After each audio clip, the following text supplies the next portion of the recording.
Hey family, how you doing? I'm your brother Mtima Radi, and welcome to Mtima Radi, y'all. Mtima Radi, Soul Lightning. Peace to you, peace to your family, peace to your community, peace to your ancestry, peace to my community, peace to my ancestry, and peace to the nation that you, I, and they are building. Peace also to the Goddic forces, the great spirit above, the mother below, Mtima Radi, everybody, Soul Lightning. By the way, for those of you who don't know, the reason I go like this and then this, the chains broken. We are now living in the Ma'afin year. I believe it's 532. I'm going to do my best to remember to speak on that because this is the Ma'afin year, 532. 532. So what is the Ma'afin year and why do I use it? The ancestors gave me the idea for the Ma'afin year back in 2015. I became serious about figuring it out and using it in 2016. But I didn't have the desire to release it to the public until a couple of years ago. I did it actually on a live stream chat. I mentioned it to somebody and they loved it. They loved it, absolutely. Now, there is something corresponding to it that I can't get into right now, but trust me, in the future you will be hearing about it. I can't wait to be able to tell you about it because it's deep. It's deep. Um, it's a triangulation of time. So the Ma'afin year follows the Julian calendar, or if we were to do it correctly, it would follow the cycle of the moon. So the moon has a 13-month cycle, and the Ma'afin year would actually follow that cycle. But it's easier to follow the Julian calendar. So whenever January 1st comes around, that is when we switch to the next Ma'afin year. So 2024 is the 532nd Ma'afin year, and then 2025 would be the 533rd Ma'afin year. And the only explanation that you really need to understand for the Ma'afin year is that it begins in 1492. If it was up to me, the ancestors said, excuse me, and I don't know how much I would be able to actually prepare people for this, so I don't use it in this way. But the ancestors said we should start calculating 10 years prior to when Columbus actually moved away, because events had started coalescing that made 1492 possible. But it's easier to just say it's from 1492 because you can't necessarily, I mean, I guess you can point to some of the major skirmishes against the Moors as a catalyst, because it was discovering those papers and those maps and things like that that pushed Europe forward into discovering the rest of the world. But essentially, what they're doing is once when Europeans um, pushed to leave Europe, that is the beginning of the Ma'afa. And it's the beginning of a period of intense tribulation, of intense sorrows and sadness. We have not done enough to extract the idea that the Ma'afa is real for us. And family, we have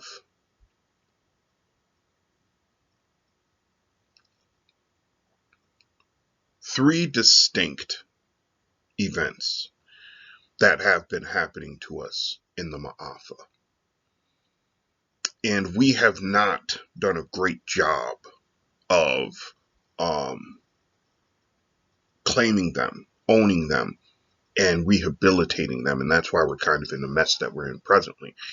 We keep trying to avoid the reality of the Ma'afa. When you view the works of our great scholars in the last 100 years through the lens of the Ma'afa, you come to realize that there is this phenomenal cosmic energy that has been working through us, trying to reestablish what we think of as the basis to Ma'at. And that basis, those 7 principles, are limiting. There are more principles to Ma'at that were kept in the mystery system. A lot more. And in fact, they were deliberately unshared to the rest of the world because the people who were coming to learn were, most of them, too in love with power. They couldn't see past themselves. One of the things you had to have done, a couple of the things you had to have done to be admitted into the mystery systems, if you were not Egyptian royalty. Okay, a couple of things you had to have done was a detailed astrological chart. Most Greco-Roman people, most Greeks, never appreciated the depth of the Kemetic astrological process. In fact, there are scrolls that have been taken from Egypt that nobody knows exist. They are in the catacombs of the Vatican and in the museums of England and I think Germany and France, which go into the actual astrology of Kemet. Now, some of those things have been repossessed by the ancestors, meaning they have deteriorated, or in many cases, they have just simply disappeared. And one such case was actually recorded of a group of scrolls disappearing like 200 something years ago, and they couldn't figure out how it was done. Well, the goddess of writing, she has a corresponding entity, God, who is keepers of the master secrets, or the keepers of the master keys, and he's powerful. He's one of the 7 deities of advanced magic that none of us really know about because they've been hidden away. The ancestors tell me they're fine to talk about because most people don't know about them, and even if we knew about them, the perils of bringing them to this world without summation by them, leads working with them impossible. These are not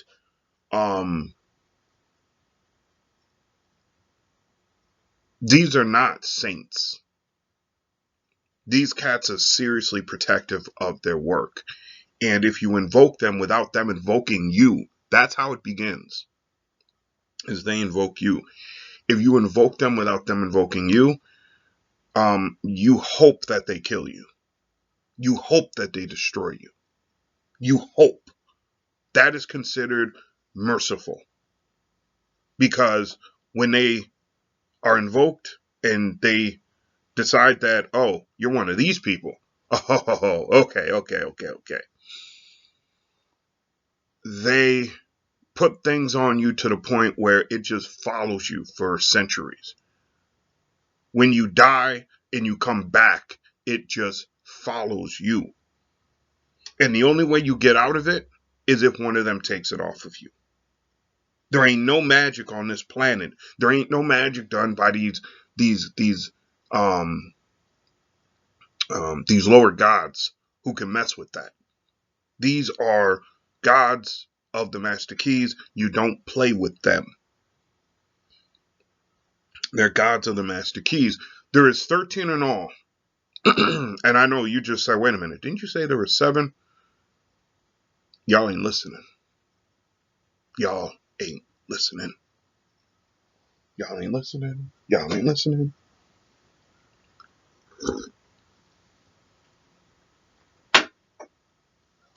Now, there's 13 in all. There are those that are shown in the sunlight, as it is said. There are those who are shown in the moonlight, and there are those who are shown in the dark. In the dark, there's 13 more. The power of these entities are not to be doubted.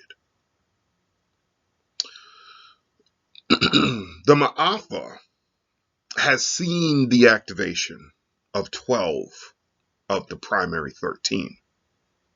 For purposes I cannot and will not speculate about or get into, the ancestors haven't given me that information. But the three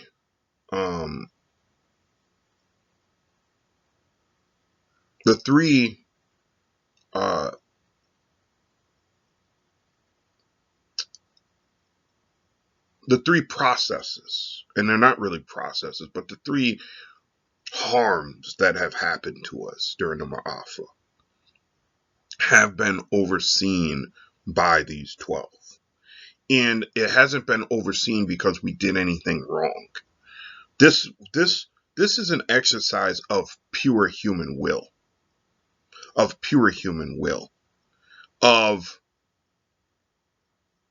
the will to dominate versus the will to ignore that will.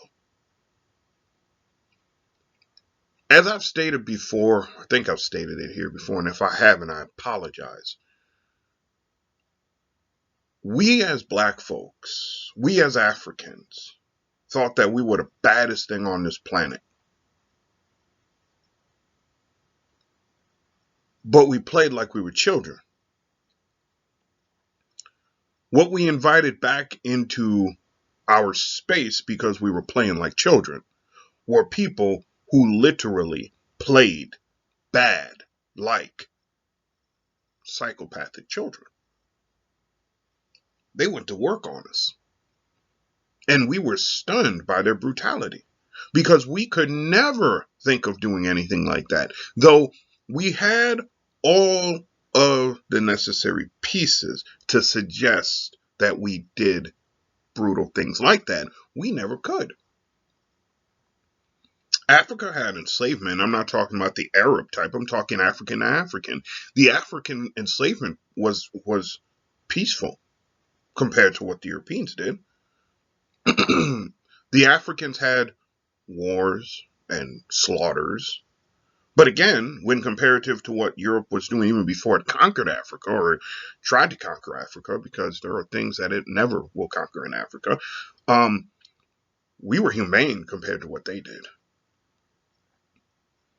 We had what would be defined today as sexism. What does the European know really about gender equality? But whatever.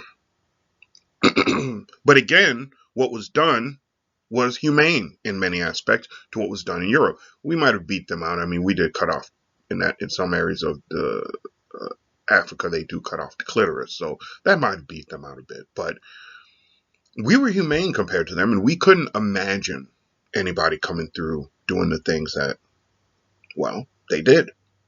Well, way the hell back, 7,000 years ago, in Africa, there were a group of prophecies that were circulated around in the central portion of Africa, foretelling of the coming of the casted off suns and the sun coming to the planet and all this other stuff. People ignored it.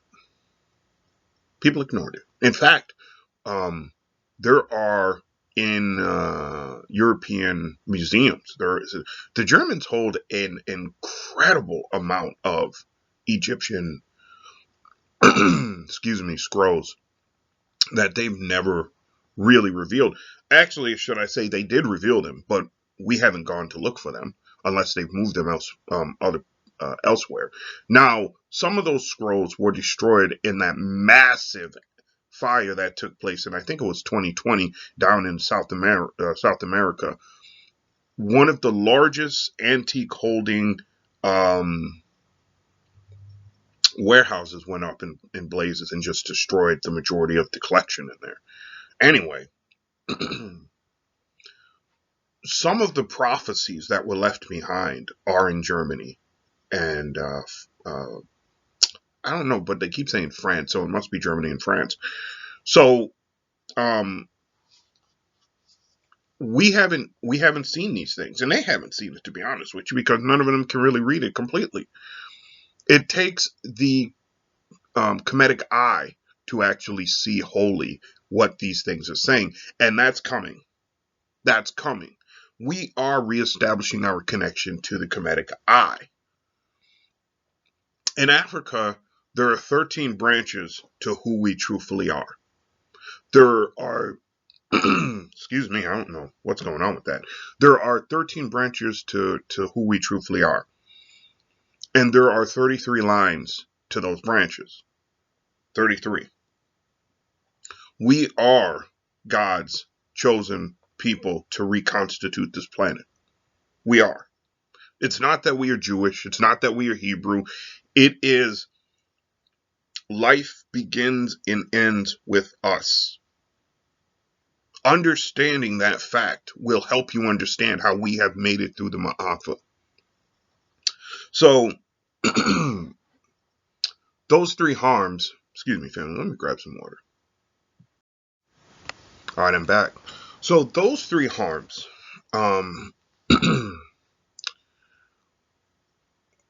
which, let me actually say this. There has been a deliberate attempt to downplay who we are as a people to this world. Because if we truthfully knew who we were as a people, it would activate us in a different way. It would change the way that we perceive ourselves in the world, and not only perceive ourselves in the world, but interact with the world.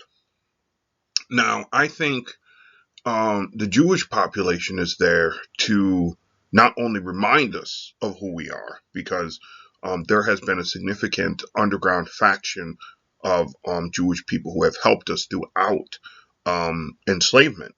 And there's reasons for that. They have prophecies for that.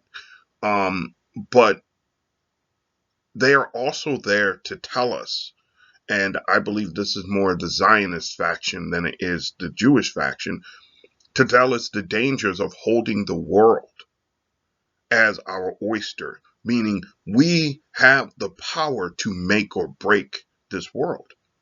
And carrying the concept that God has given us the responsibility of first creating the world, then working to save the world and rebuild the world is a huge, huge, huge responsibility. When you start passing it down generation to generation, you create this energy force that really does either destroy you or hold you up. And with the Judaic system, you have both happening at the same time. You have the underground Jewish network, and then you have that helped us through enslavement and the Ma'afa. And then you have the Zionist movement network, which profited from the enslavement and the Ma'afa. And that is often unspoken about, and it's often unrealized. Now, we are not saying that there are not um, Jews who fit into the category of being part of the chosen plan. There are. Just as there has been designated a group of people in Europe to come over and help and assist with the work we do, because we are an equal opportunity group of people. We believe in responsibility for this for all people. There are those who are in South America right now. There are those who are in Asia right now. All who will play a role in what we must do in the next 100 years.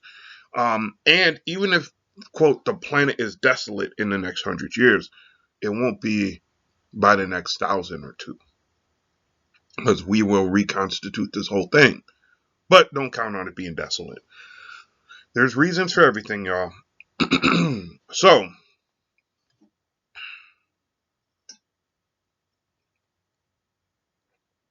when we are looking at these three things that were happening to us in the Ma'afa.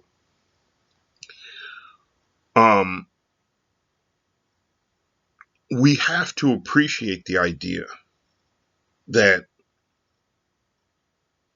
and I don't mean appreciate as in looking at it as good. I mean appreciating it as in taking it in. I don't know what is going on with this, even though I have my theories. 1 second, family. Okay, I'm back. Hopefully I sound a little better. So, we have three processes that we're looking at. Are the animalization of us, trying to turn us into animals. Now, you might say, well, couldn't you just call that dehumanization? The reason I don't call it dehumanization is because we never lost our humanity. We never did. We never, ever did. They wanted to turn us into animals. That's what they wanted to do. They wanted to strip us down of our basic senses and turn us into animals.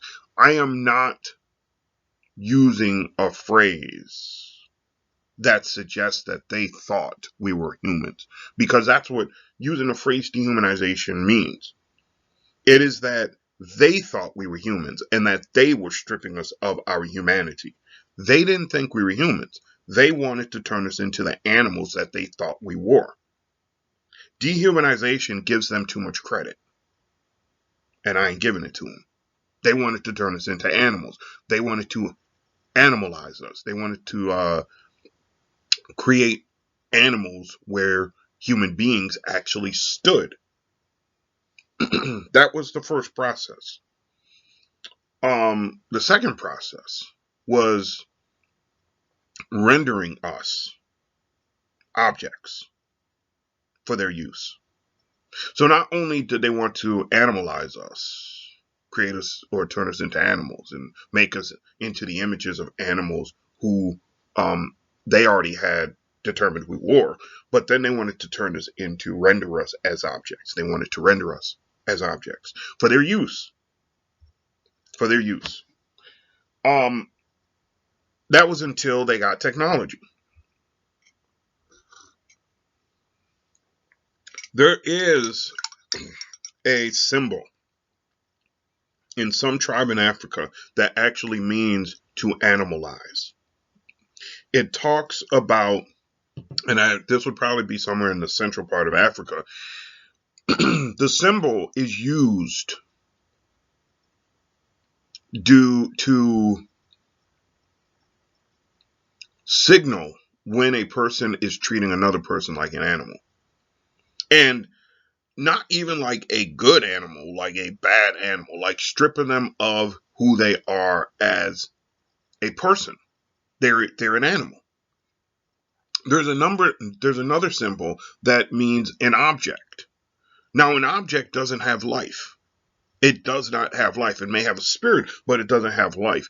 And the process of moving from creating an animal to rendering as an object is often not talked about, but it is huge. It is huge. And if these people had their wish, and they didn't, thank God, and they had the knowledge, they would have used magic to transfer our consciousness out of our bodies to turn us essentially into zombies. I find it so funny that like there's all these zombie movies,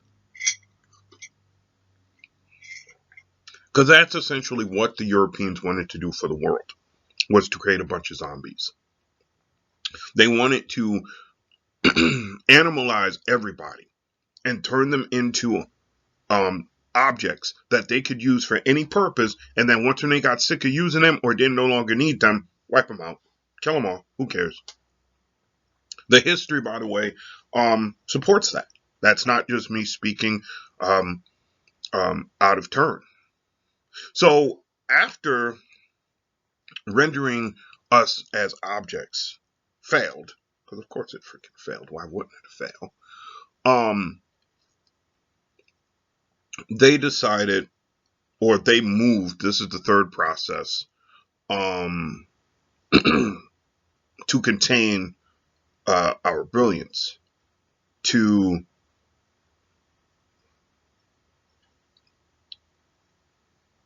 usurp our consciousness. And here usurp doesn't mean block only. It means take, to possess our consciousness. That is the third process that they sought to do. When during Jim Crow, they raised up the talented 10th. What they wanted to be able to do was to create a pipeline. Now, they had the Greeks and the Romans to look back on to say, okay, this,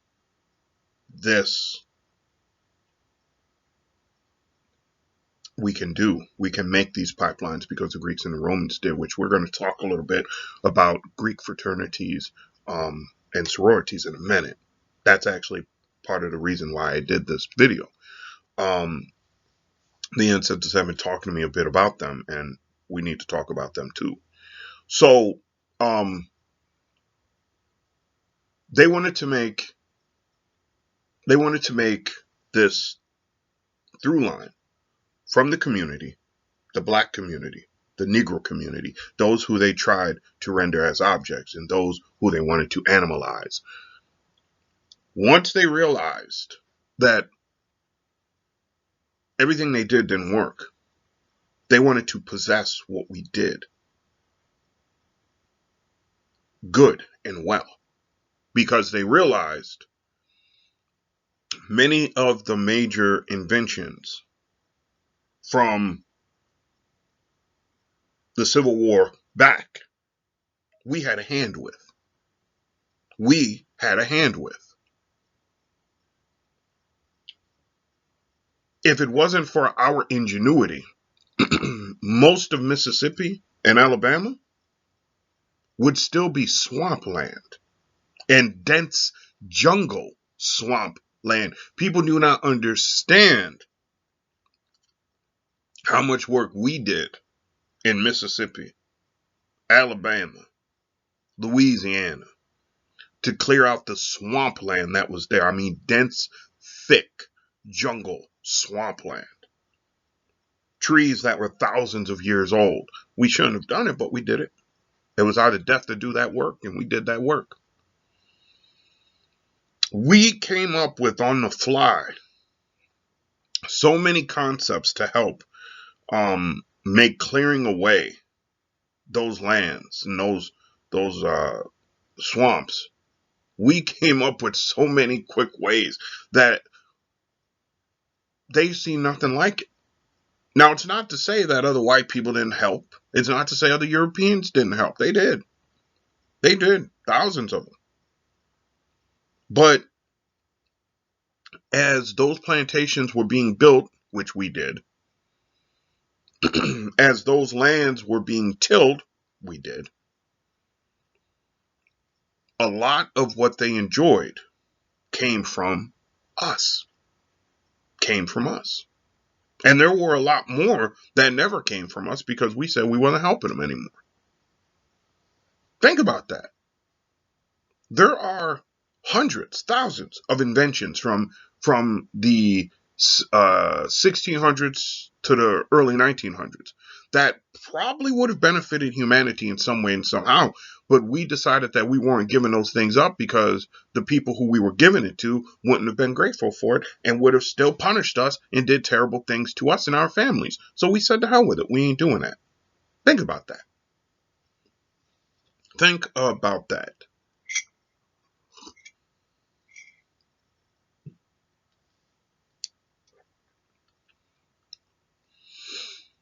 They figured once one day, because look, white people know a lot when it comes to seeing the value in exploiting something. And what they saw was the value in what black people were doing. They said, oh, we need to make sure we create a through line here. And that's what the Talented 10% was about. They wanted to create a pathway from the community to them. Once they did that, they then started using our talent, which is not reported in most of the books, to help them put forward their work. Now, to be honest about this,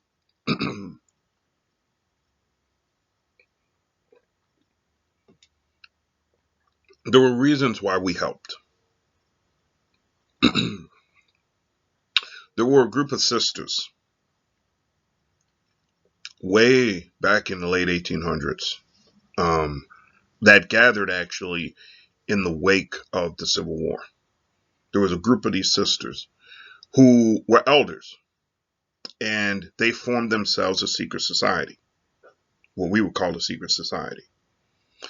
And the primary purpose for that society was prophecy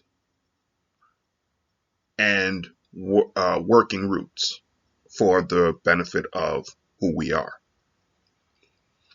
They pulled in a few men and they told them about their society, and then activated those men to be a part of a conjoining society that would also work roots. But most men are not root workers, not in the tradition that women are. They're different. But these men wore in the same tradition as the women. And I don't know how that works, but they reached out to folks that they knew in the Caribbean, and they formed a correlating society, mirroring the image of this other group. There was a third adjoinement to the one that was formed, to the women, the men. Then there was a third adjoinement, and the third adjoinement was unique because that one included both men and women, and it included what we might think of as some outsiders. That adjoined appendage was actually quite important because the outsiders were not outsiders. They were of mixed blood. Y'all do not understand the importance of mixed blood. I mean, mixed blood on an occult level is huge. People do not get it. And maybe someday I will talk about it because I've actually some years ago I read a really good couple of long articles on the significance of um, blood in the occult sciences, I believe was the name of it. Anyway, these people had African and African American blood. And what they had decided was that they would continue the work begun by the original group. So the first group, as I mentioned, they were all about prophecy and root work. It was the prophecy that pushed them to form the conjoining group of the men. And then it was also prophecy that pushed them to push the men who also got involved in the prophecy, who also got involved in the seership, to make appendages in the Caribbean. That also pushed them, that prophecy also pushed them to create the quote mixed blood one, the other appendage, that third one. There are many things that they passed down, and those societies held for over 100 years. They held for over 100 years. One of the things that they realized was what the United States was to become could not be avoided. It could be influenced, but it could not be avoided. And they began doing work on figuring out what our role was and how we could best do our role to fulfill our own needs and to help us grow into where we needed to grow into. There was a lot that they did that I can't even speak about presently because it's just impossible. I can't, you know what I'm saying? Anyway,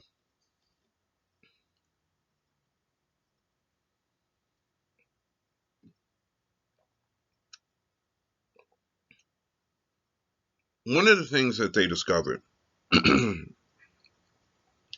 was, had we not been engaged the way that we were engaged in helping the United States build itself up, the United States would have been a far more terroristic state and would have been far worse on the planet than it was at the time. Mind you, this was right after the Civil War. This was during the pre-Jim Crow years.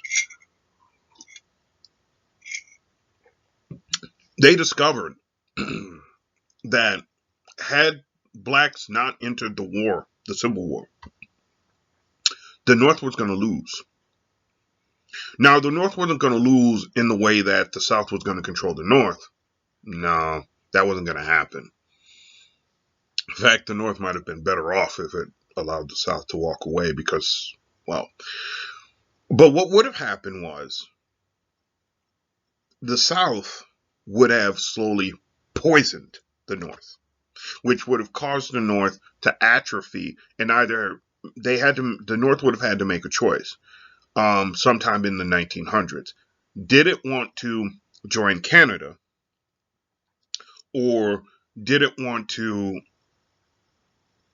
push further into the world to kind of join um, what would become the Commonwealth system? Because the North was economically powerful, but culturally, its culture was its economy. The South was economically deficient, but its culture was outside the economy. And here I'm talking about the way of life. It wasn't the economy, even though it was influenced by the economy. It wasn't as tethered to the economy as the North would have been. Now, the South would have pushed into Mexico. It would have suffered some defeats there, but it would have still captured enough of the land to be able to keep a continuous movement for its expanding empire into South America. It would have captured most of Central America.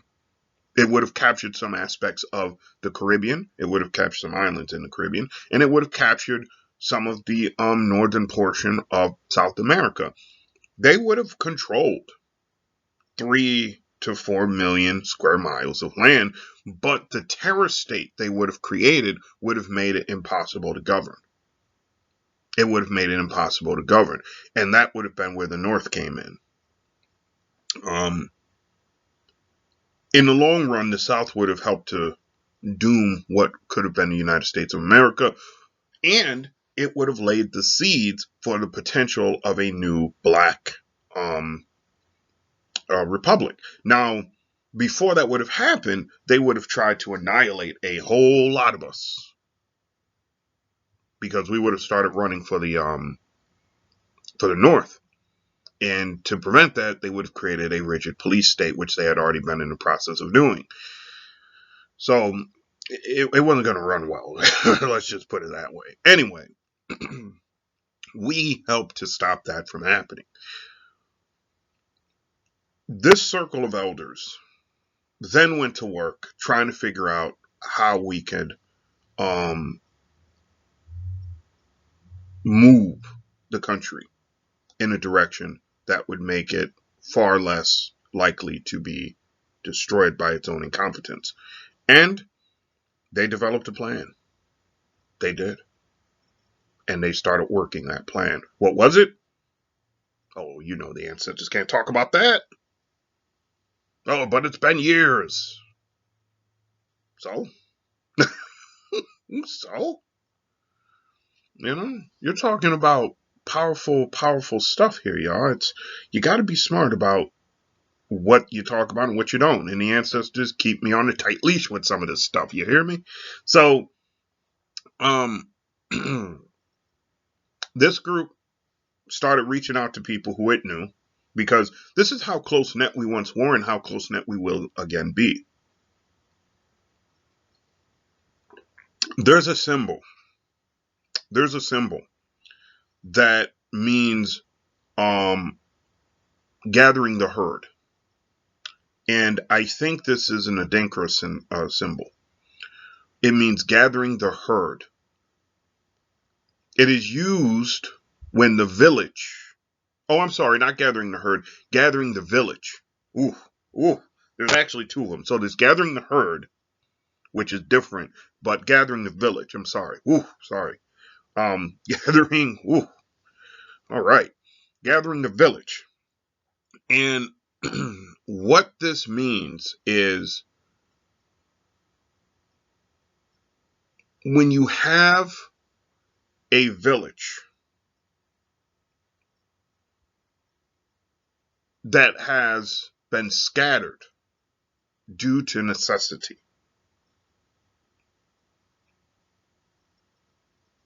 And you might say, well, what's that necessity?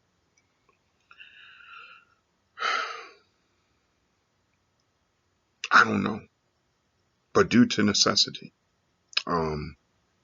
So the what they say is, so you have a village whose primary residences, who all come from other villages. You know, maybe they married and settled in a new village. So all these different people started families in this new village. They go back to their villages for, you know, something. Maybe to participate in ceremonies in those villages. And they leave the village for a while and then they come back. Well, maybe something occurs and they all come back. So you gather the village. This could also apply to what's called ceremonial villages. But that's a different symbol than this. So I don't know why they're showing it to me. This could also apply to ceremonial villages. So ceremonial villages, think of those like the Olympic villages. You build them, you use them for one purpose. Now, a ceremonial village is not like the Olympic village because it's used continuously. It is a ceremony spot. It is where ritual is performed, right? So gathering the village, and there's even another one which is gathering the village elders, which is even bigger. Um, and again, these are all Adinkra, I think, symbols. There are over 900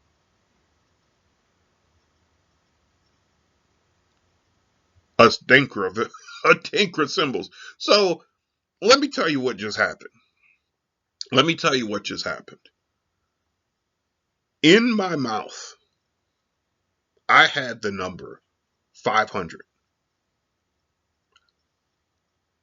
In the instance that I went to say 500, 900 came out. And I was like, wait, what? So that just threw me a little. I was like, wait, I didn't. Okay, 900.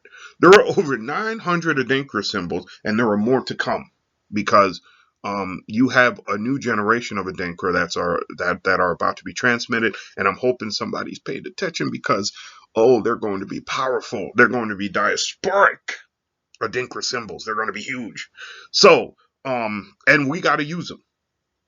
We got to use them. There's going to be Adinkra symbols that unify specific tribes. There's going to be like 180 of those that go about unifying specific tribes in Africa.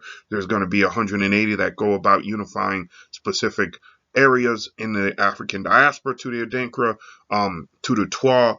There's going to be ancient ones that have to come up, that have to be retooled, that have to be reworked and be placed forward. And there are going to be ones that we have to use for astrology. The Adinkra, when all is said and done, you're going to have about 2,800 symbols altogether. It's going to be one of the most powerful things you ever seen. The question is, will we do the work to receive it? Will we do the work to receive it? Will we do the work to receive it? There are brothers and sisters in the United States presently, and in Brazil presently, and in Cuba presently, and in Jamaica presently, and in Tahiti presently, and in Trinidad and Tobago and Dominican Republic, and in Haiti, and in the Barbados, and in South Africa, and in the Congo.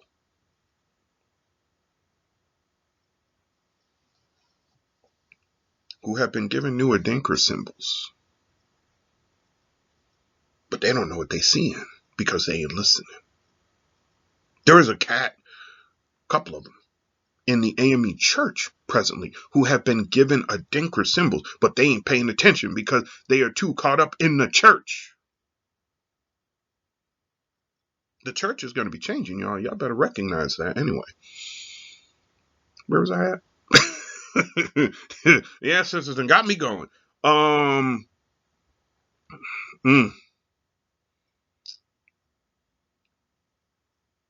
So these Adinkra symbols need to be translated, and they need to be transmitted. There are 7 levels to understanding the Adinkra. Beyond that, there are 11 more. There are 11 more. And then there are points of entry to dimensional forces. There are like 8 to 12 on each symbol. They're deep. They're deep. We haven't done the work to understand how deep they are, but they are deep. There is a past, present, future concept to the Adinkra symbols. Wearing them on the body, on the soul, putting them in the mind, thinking about that, man, it changes who you are and what you do. My aunt has an Adinkra. Hasn't been seen yet. It'll be there, though. It'll be there, though. There is one for justice and courts, and every institution in society has an Adinkra symbol. Y'all don't know. Oh, man, y'all don't know. In fact, Europeans have been studying the Adinkra symbols deeply because they're trying to appropriate it. That's some energy they don't want to mess with. They really don't. Give me 1 second, family. I'm back. I had to converse with the ancestors because I'm like, what just... Like, we're on this big tantrum right now about the Adinkra symbols, and they're just like, go with it. Just go with it. Understand it. Just go with it. Because I love the Adinkra symbols. They're hard to draw many of them, but they are so powerful, especially when you just think about them. Anyway,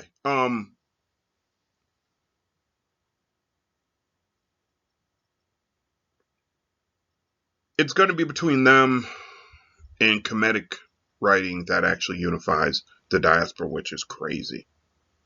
But there is so much when it comes to the hieroglyphs of the Kemites, the Kemetics, the Kemetites. Because I've always had a problem with that. I don't like calling them the Kemites. The Kemetites. There is lost hieroglyphs that we need to know that will transform the planet and transform the world. All of that's going to be coming forward. There's work being done with that and should be done with that. So,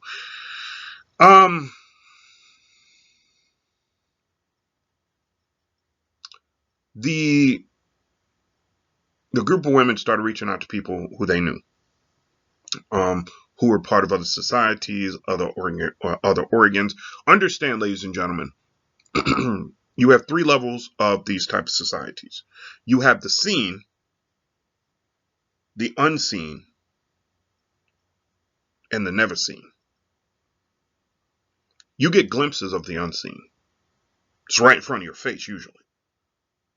But you get glimpses of the unseen. The never seen? Shoot. You only learn about the never seen after they've disbanded. After their work has been done. And sometimes you won't even learn about it then. Sometimes. My father told me about unseens without telling me about unseens. Because that's how that goes. I guarantee you, you have elders in your community that have tried to tell you about unseens that none of you have, you've never recognized it. You've never appreciated it. So they reached out and they let these prophecies be known. And they gave it to them. Gave it to the people who they reached out to, should I say. Many of the people who ended up with these prophecies, because all I told you about was the initial handoff. The initial handoff wasn't the complete handoff. The initial handoff was the spread up, handoff. You spread those to other places, handoff.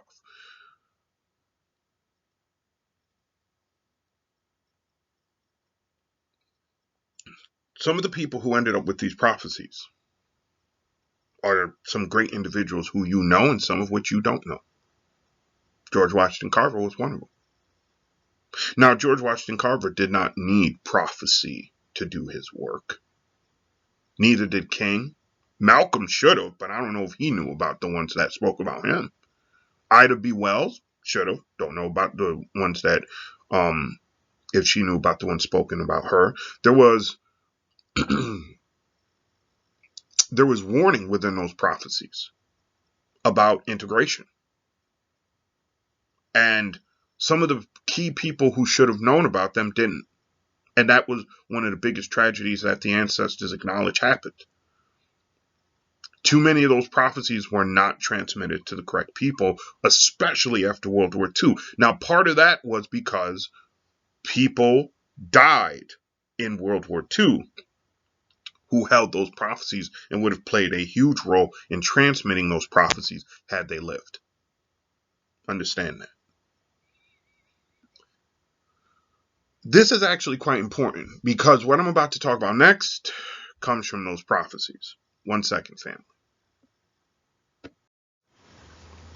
All right, family, I'm back.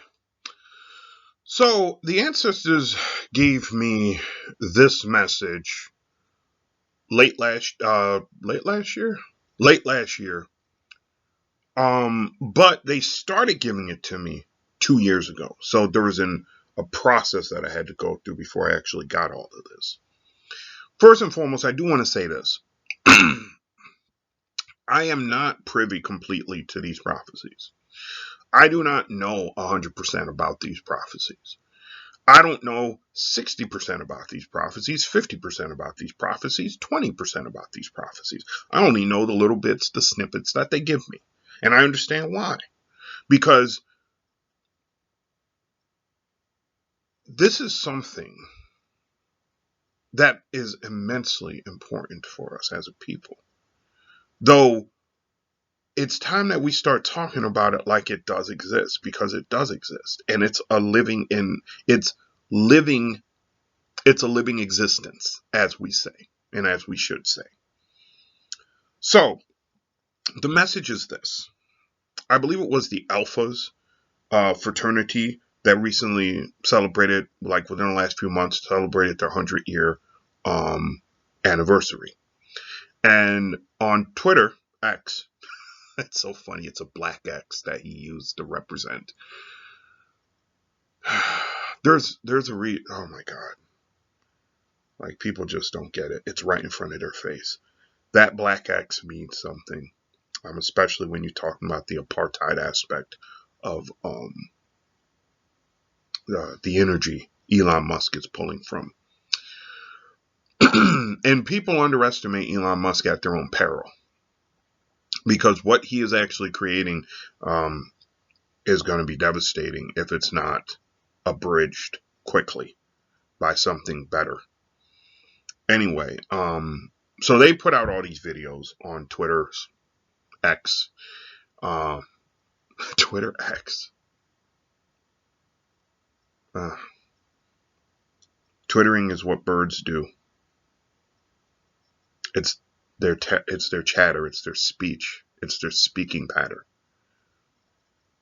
And you replace that with X at a time period where the consequences of European exploitation is literally threatening the health of the planet. You tell me, divinity don't speak. You tell me divinity don't speak. Anyway, so they were posting, celebratory things. And it was while I was watching some of the celebratory stuff that the ancestors spoke to me the message that I'm about to give you. The Greek fraternity and sororities that have been utilized to hold together this country over the last several hundred years are done. They're waning in power. They're waning in power.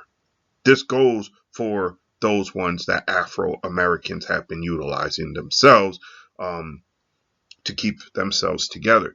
The only saving grace for Africans in America, because understand, that's who we are. We are Africans in America. We ain't no African Americans. We are Africans who are in America. The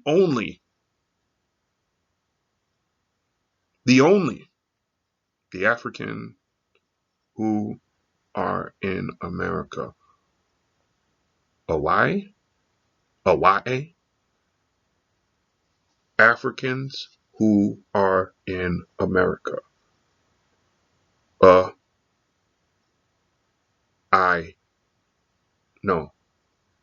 Africans who are in America. I don't know. They keep showing me HWAIA, HWAIA, HWAIA, HWAINA.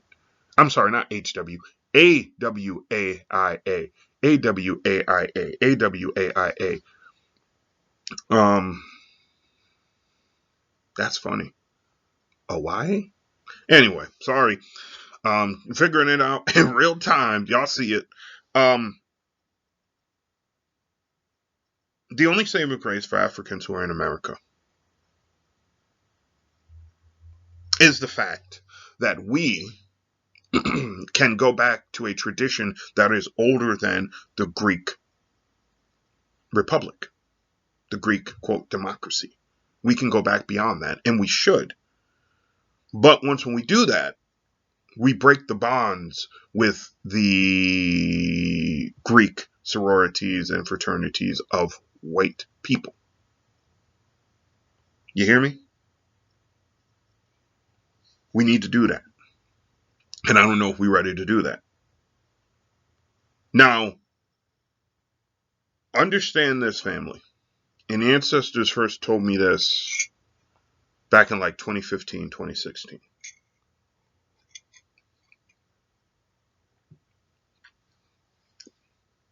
The motivating force behind integration was capturing our economy. Now, I'm not going to pretend that white people knew anything significant about what our economic impact on the country would be. They hadn't made no cultural judgments about, oh, well, we borrow heavily from Africans. Are you kidding me? They've been borrowing heavily from Africans for like, what, 300 years, 3,000 years. And they had not gotten over it by that time. They weren't acknowledging that it was because of us that their culture had anything significant. And not just us, but other people around the world. Okay? Other people around the world.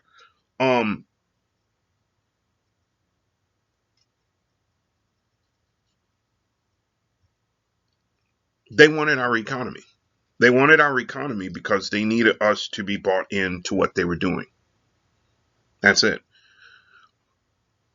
Below that, they wanted access to our sororities and fraternities, which they got. Well, that bond is going to be broken. It's going to be broken. The pathway forward for our fraternities and sororities are beyond the European Greco state. If they try to maintain themselves along that line, there's going to be hell to pay. There's going to be destruction that comes through that. They have to go beyond that. They have to go before that. That is one of the reasons why African scholars in the past 500 years started writing about that African origin to Greek, because we had to know that that's what we had to go to. That's where we had to be drawing from. That's another reason also why we started doing a lot of work on Kemet, because that's going to play an increase in part in what we do going forward too. Those two strands must be pulled on by the Greek sororities and fraternities. If they don't pull on those strands, they're going to doom themselves to be caught up in the same egotistical garbage that has plagued Europeans. and that will cause their downfall. You want to know why Africa is so messed up at this moment in time? It's because of the unseen organizations that are linked to Europe. That's why. The unseen organizations are trumping, and yeah, I'm using that word deliberately, are trumping, are eclipsing the African unseen organizations, the African unseen societies. And that needs to be ended.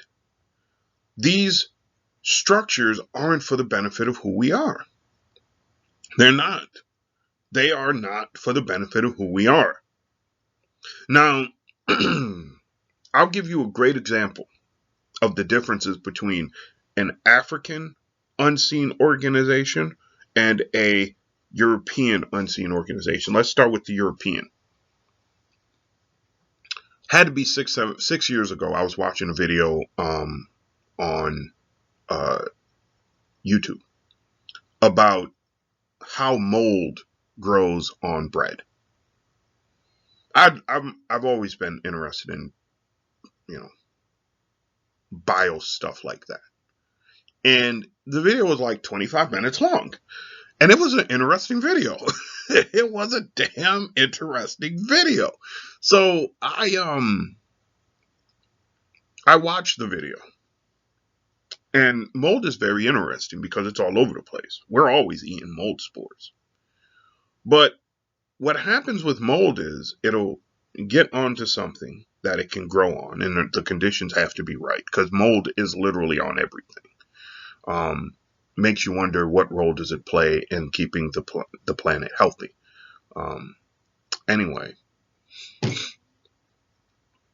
it then, before anything sprouts, it begins creating this, what they consider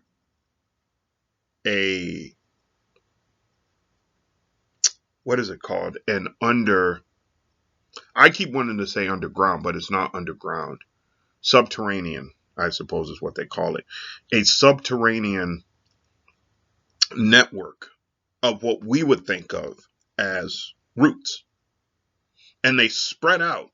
And as they're spreading out, they're eating and dissolving and digesting the material that they come into contact with. And then they shoot all of that up for the benefit of not only that one spore, but other spores that land. And so it's that network that actually decomposes whatever substance they're on. Now, that network, if there's this much of a spot of perceptible or visual mold, like that small, the network is like that big. The subterranean network is like that big. It's huge. It's huge. Now, the network itself, which exists on many things we eat, it's not negative. It's not bad. It's not killing us. It's not going to even injure us. Our body is literally used to eating stuff with that kind of mold on it. It just doesn't even bother us anymore. The taste is horrific, but it's there nonetheless.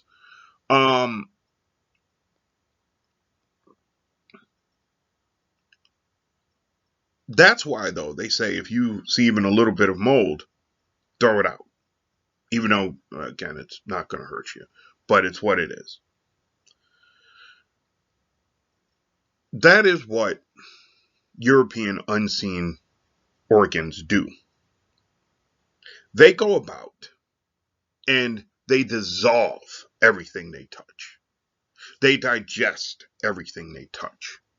They change the molecular structure negatively, so it is constantly breaking down with everything it touches. So it has to constantly expand. Those unseen organs constantly expand,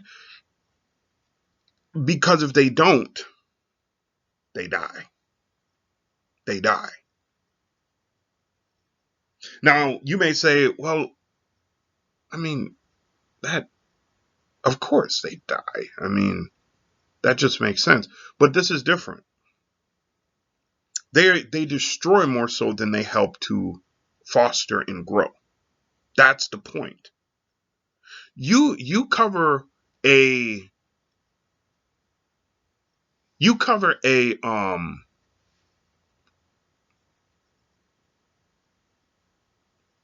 if you cover a piece of bread with mold, you can't eat that piece of bread. You cannot even come close to eating that piece of bread. And that's because it is destroyed. Now, when you start talking about African unseen organs, you're talking about, what are they called? Sprouts. Even some grasses. That's what African organs are. Some grasses have these complex network of roots. I'll use bluegrass as an example of that because it's native to the United States. And I can actually communicate this. I watched a video about native grasses here in the United States, and bluegrass, which is one of the most native and hardiest grasses around, is fascinating. It grows to be like 5 or 6 feet. It's very thick. It's very hardy. It's very prevalent and present. It throws down roots that go like 8, 9, 10, 12 feet into the ground, usually into more rockier soil where there's actually a lot of nutrients. They just need to be broken down. They also tap into underground aquifers. And as they pull those nutrients from those other soils up, and as they pull water from those aquifers up, instead of being selfish and being like, oh no, this is ours, who cares about you? No, they readily share with the ground all around them. Not only do they share with the ground all around them, they insist in sharing with the ground all around them. They literally, a patch of bluegrass can impact the health and nutrition of the ground around them. For like, if you had an acre of bluegrass, that bluegrass would impact the health and well-being of the ground that surrounds them for like 2 to 3, and sometimes even depending on the quality of the nutritions that they are drawing from, upwards to 10 or 15 times the size that they represent. That is how significant their work is. Now that comes from the ancestors. That don't come from the video that I watched. Not only do they share the water and the nutrients that they pull up, but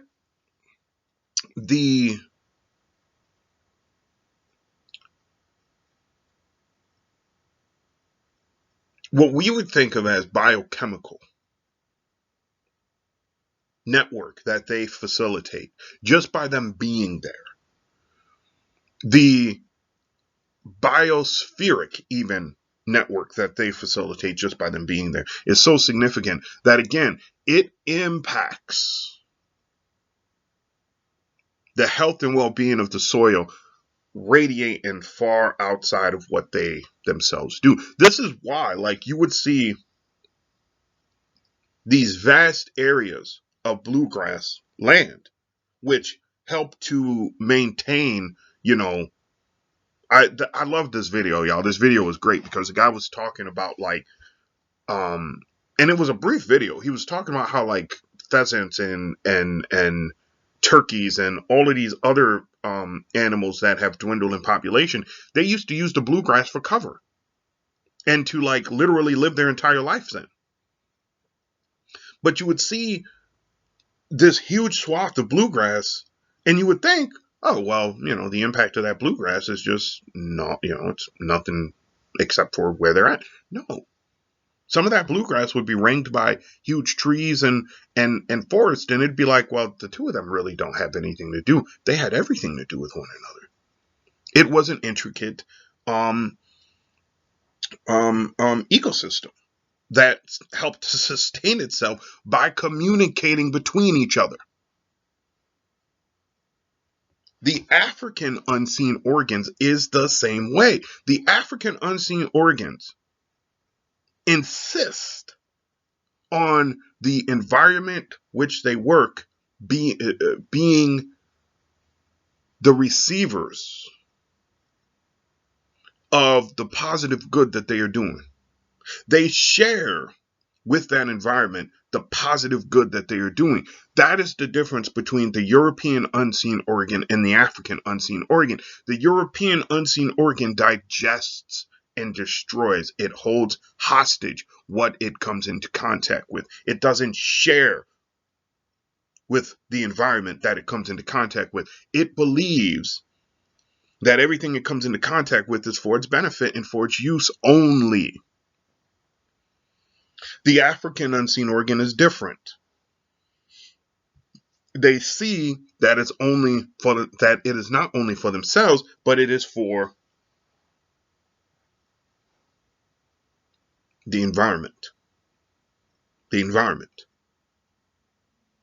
Moreover, and this is even the more important.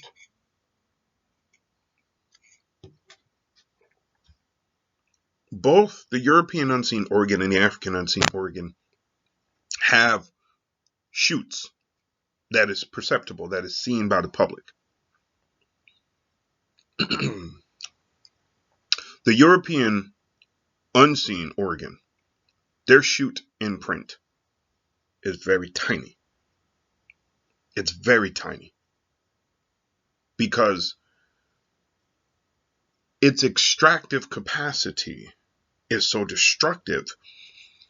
Its ability to be seen in that destruction is a hindrance. So they must keep all of it hidden. Now, of course, you're like, well, where I at, there's like Masonic temples and I know about this and I know about that. You see structure and you think you know, please. It's time to grow up. What you don't see is the actual inner workings because, well, they don't want you to see it. The mold, the ancestors use the mold as an example because that is the correlative aspect of the European unseen organ. The correlating aspect is the subterranean network and the very small dot of mold. That is the perceivable spot. On the other hand, the African unseen organ has no problem with having an extensive shoot. That is why they use the bluegrass. Because while yes, 8, 9, 10, 12 feet of root go underground, and it is not by accident that they use the idea of driving into nutrient-rich, though rocky ground underground, or rocky, not soil because soil is different, but a rocky layer underground, which could mean the subconscious mind. And then they use the underground aquifers. I mean, this is the beauty of bluegrass. Like bluegrass, if it needs to, it'll grow a 20 feet freaking root, even though it's very seldom that it does, but it will. That's how intelligent bluegrass is. There is a huge intelligence to it anyway. Though the underground aquifer can represent both the collective emotion, the collective spirit, or the ancestral realm. They're not using that just for fun. Oh no. But because the work is so positive and divine, they don't have a problem with a 6 foot, a 5 foot long shoot. They don't. Because the work they're doing relies on communication with the upper environment. Whereas the opposite is true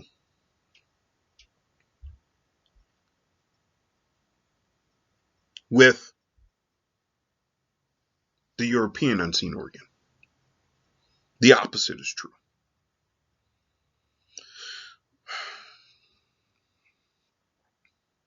We are being reminded of that. We are being reminded of that. The native indigenous people in this land gave us the name buffalo. And in fact, by the way, it was native indigenous people who also used to call us coons. They didn't call us coons, though. They called us raccoons. And they had another name for the raccoon than that. And it meant fierce fighter. It meant fierce defender.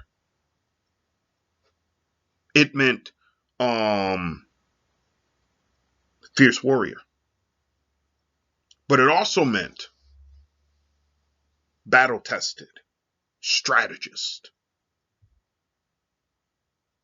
We were the most innovative, think on your feet people they had come across. And so they gave us the raccoon moniker as a positive trait. It was the white man that said, well, I want to go coon hunting, so I'm going to call them coons because they're just animals to me. Y'all better recognize something, man. The native indigenous people aligned us with the blackbird, the crow. The native indigenous people aligned us with the raccoon, which wasn't a raccoon to them. They didn't have rats. Why would they call it a raccoon? No, did y'all hear me? They did not, native indigenous people did not have rats over here. Did you know the only reason there are rats in the United States is because of Europeans? Europeans brought rats with them. Did you know that? Native indigenous people didn't have rats over here. They wouldn't have called it a raccoon.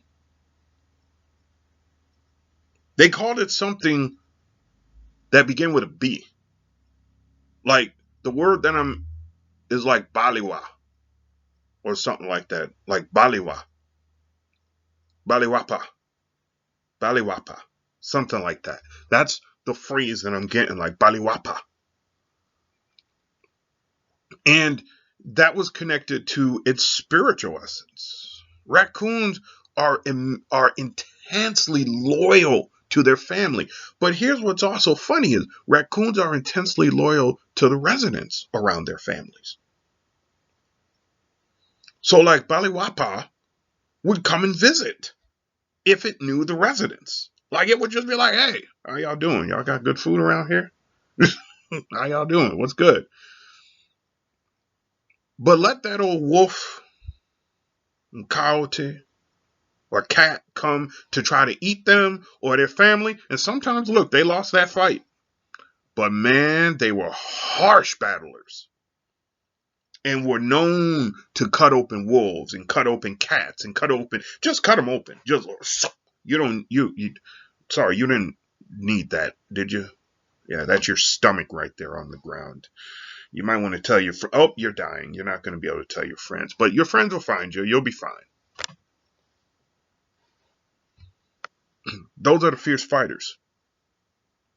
And because Africans were so good at going into the woods and plotting and planning and strategizing and escaping and fighting off men, not one, but multiple men. The native indigenous people who witnessed this, they couldn't call them buffalo because the buffalo didn't roam in those parts. No. Or at least not in the woods. The buffalo didn't go in the woods. They were too big. No, so they called him the Baliwapa. The Baliwapa. The Baliwapa. Dira Baliwapa. And that's who we were. One day, some trackers were talking to some native indigenous people. And they were asking about some slaves, some Africans who had just escaped. and we're talking to him, and one of the people there made the, asked the question, like, oh, Baliwapa? Baliwapa Anye. Baliwapa Anye. And one of the translators who had never heard Baliwapa used in that way asked, wait, what is the Baliwapa Anye? And they say, oh, Baliwapa? That is what we call the African. There, Baliwapa Anye. What is Baliwapa Anye? And then they describe the raccoon. And Baliwapa Anye is what is called the raccoon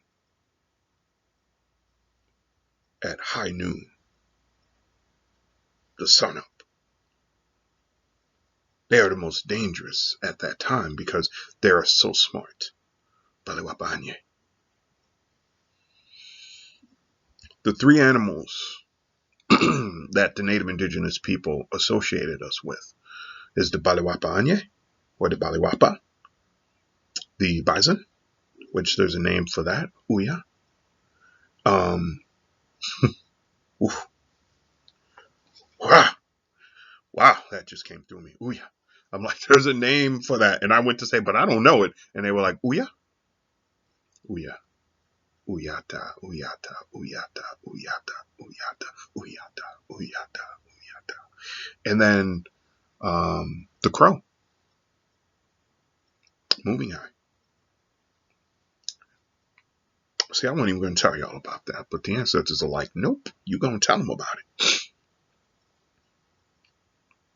The crow is the English translation of a hidden name for that family. And this is fine to come out now because the crow is going to play a huge role in how we manifest our newness family.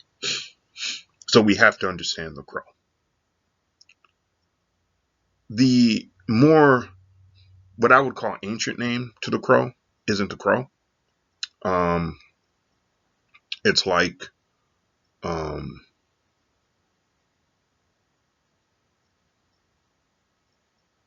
Asai.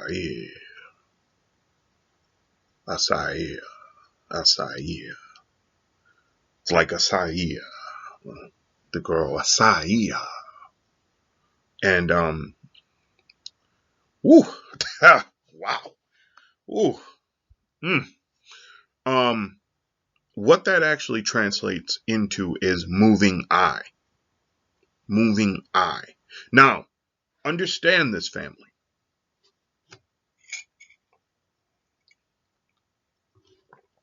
There is no the before moving eye because it's not an object. This is a living, breathing organ. Moving eye is what acai is. Acai, oh. Acai, oh. Moving eye was given to them because when they fly together, when they sit together, they are not at any moment not working as a group. That is the power of what we call the crow. Acai.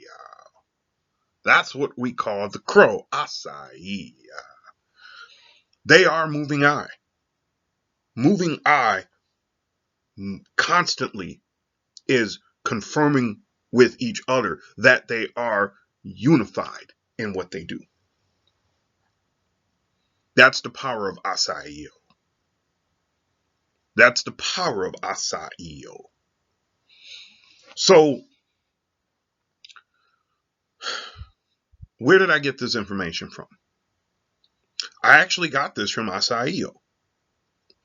One day, a couple weeks back, I was at home. I was doing some work early in the morning. And The ancestors told me to go to the window. So I got up. I was kind of done with the first part of what I was doing anyway. Got up, went to the window, and there was all these crows pecking at the ground. We had had some rain, so I'm supposing they were actually eating worms and stuff, and it was pretty okay, cool. I was watching them, and the ancestors told me, just stand there, observe them, watch them. And there was this one that came out of my view, out of my sight line, and walked into it. And then I looked up to the sky and I asked a question. The ancestors told me to ask a question. What is their real name? I've been trying to figure out what their real name was for a long time because the ancestors told me they were not to be called crow. They were not crows. That was the English interpretation of who they were. They were something else. So nothing was coming to me, nothing was coming to me, nothing was coming to me, nothing was coming to me. I noticed though, I kind of looked down a little bit and I noticed that that crow who had walked into my eyesight, my eye line, had come closer and then started pecking at the ground. So whereas before he was like over here, now he was kind of over here and he was just pecking. So I looked down and I was like, man, what do they call it? What is their real name? And I got quiet.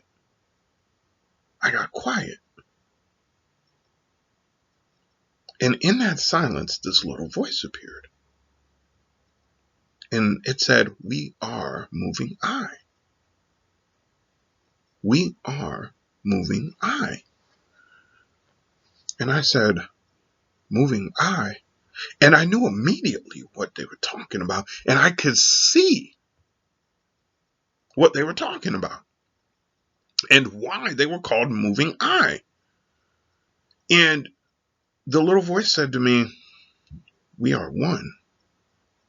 We are like you. We are like your people. We are your people.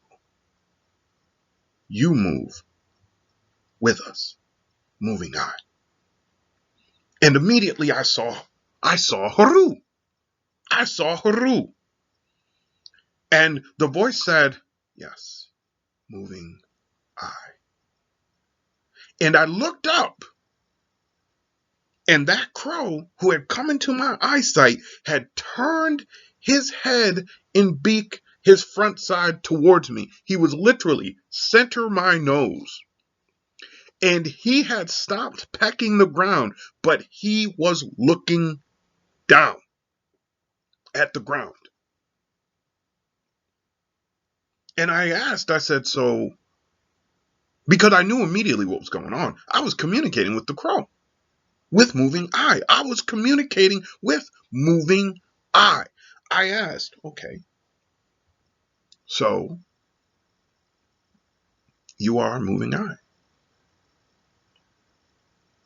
What does that mean? And again, I looked down and got quiet. And I heard, when we fly, we are moving eye. When we roost, we are moving eye. When we gather, we are moving eye. So then I looked up again, and he was still there, head tilted. And he said, more to come, or more will come. And then got up and walked away. And I was like, okay.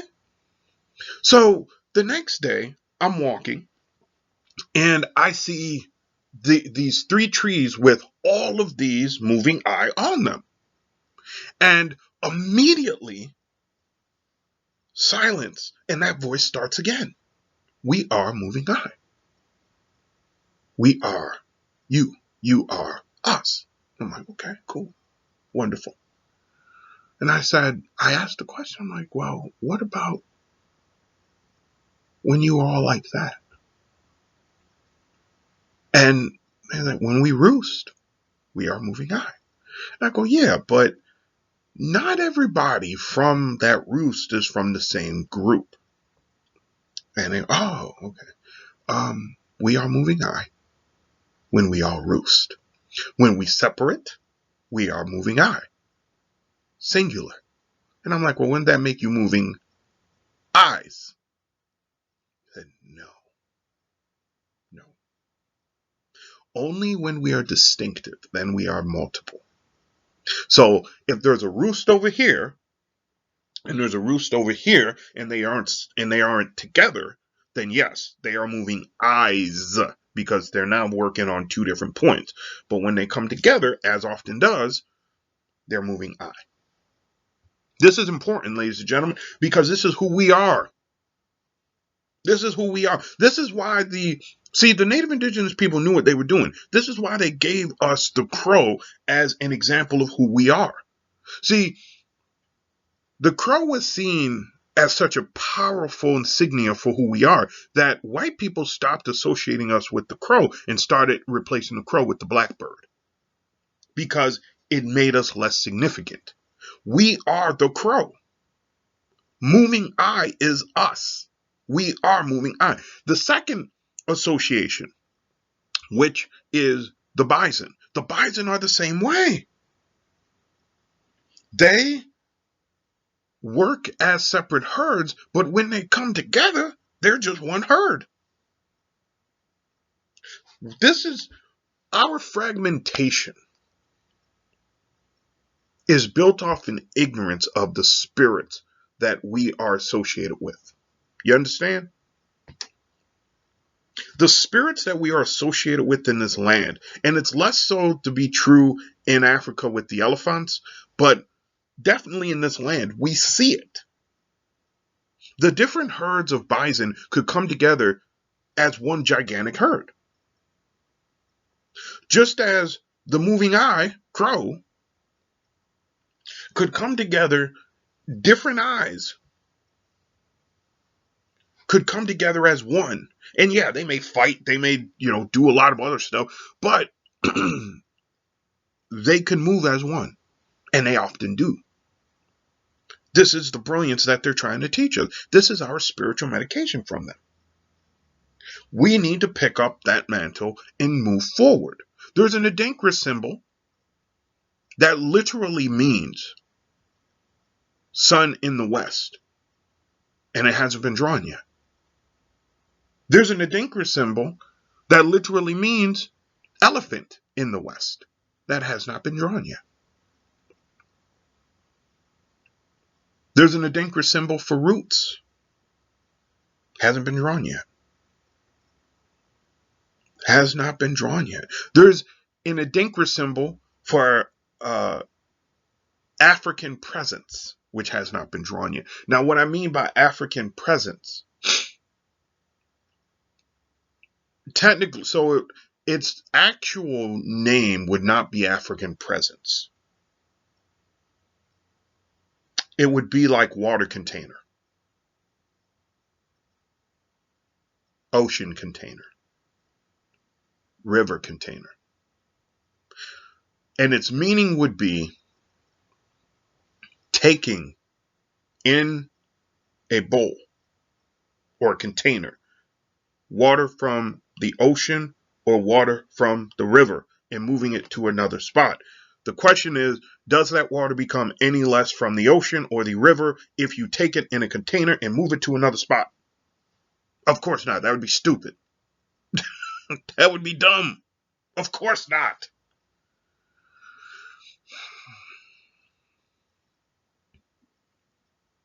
Man, there's so many Adinkra symbols that need to be done to just bring it up to date. But you got to tap into the ancestors. You just can't make them. You just can't make them. And I need to stress this, y'all, because too many of us just be making stuff. We don't do the work to get to the ancestors to make sure that we're rooted where they need us to be rooted to get this work done. And yeah, I know it's been an hour and 34 minutes. The ancestors kept me here though, and that's why I'm still talking. Quickly, a shout out to some of y'all who's been waiting for me to get back to doing this on a normal basis. I'm so glad you're here. I really am. And I'm so glad you were patient. One of the sisters, two of the sisters, who first commented on the video that I posted a couple of weeks ago, man, much love to both of y'all. One of you said, welcome back. Thank you. The other one has always been saying, welcome back. Thank you. I really do feel like I'm back. I didn't realize that last year I'd only published 4 videos. I really do feel like I'm back. My connection with the ancestors wasn't this strong last year. My ability to communicate with God on the level that I'm communicating with him wasn't this on point last year. I do feel like I'm back. And I want to thank y'all for being patient with me over the last couple of years as I've been battling a couple of diseases, as I've been battling some spirits. Last year was a cave year for me, and I didn't realize it. So oftentimes, and I'm going to use this as a teachable moment here, oftentimes we hear people talk about,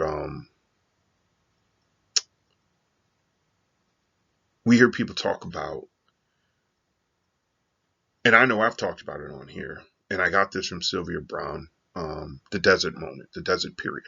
We get this from the Bible. The desert period, where you're wandering for 40 years, you're wandering for some time, yada, yada, yada.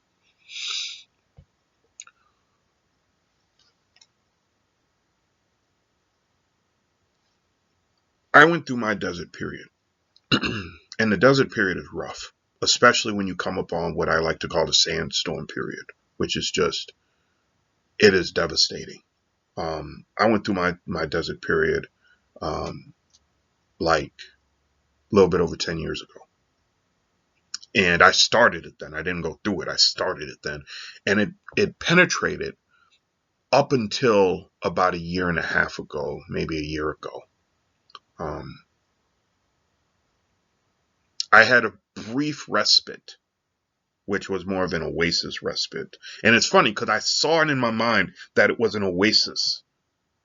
I had a brief respite at the beginning of last year, at the end of the year before. And then I went into my cave period. And this is something that we don't often talk about. It is when things get real dark and the devil is everywhere and the demons are everywhere. Now understand something, family. When we're talking about these manifestations periods in our lives, we're talking about demons and devils that are often creative fantasies.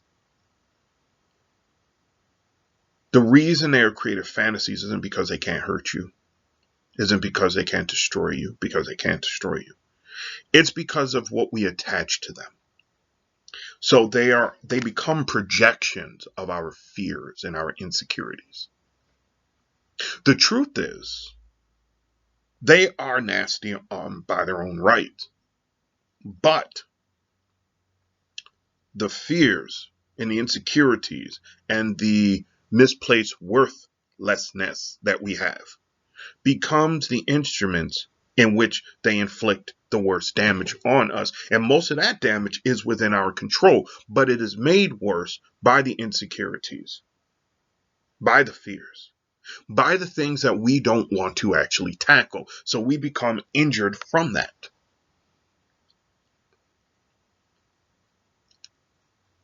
I entered my cave period, probably.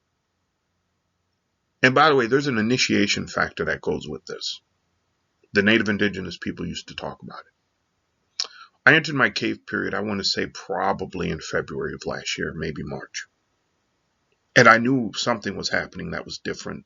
Like I said, the ancestors gave me a quick vision and I didn't interpret it correctly until when I was mostly through that phase.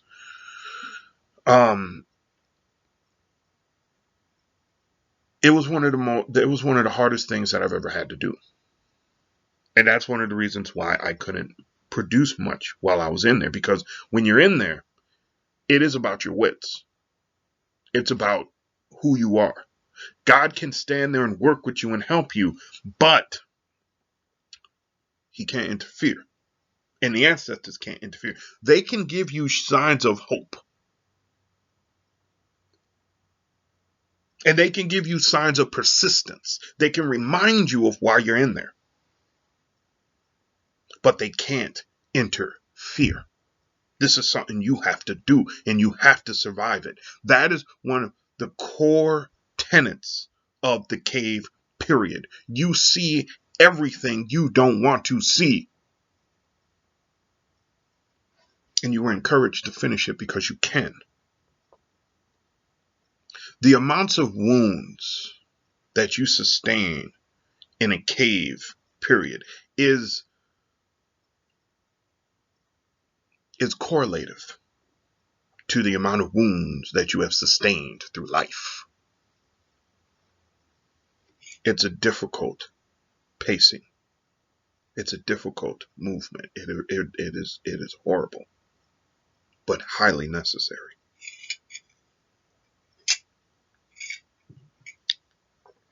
Cave periods are so destabilizing. People often become lost within the structure. And the messed up thing about that is cave periods operate as a throughway. They don't veer off. They're a straight line. They're a straight line. Most of us who go through that straight line get stuck in one of the caverns in the cave.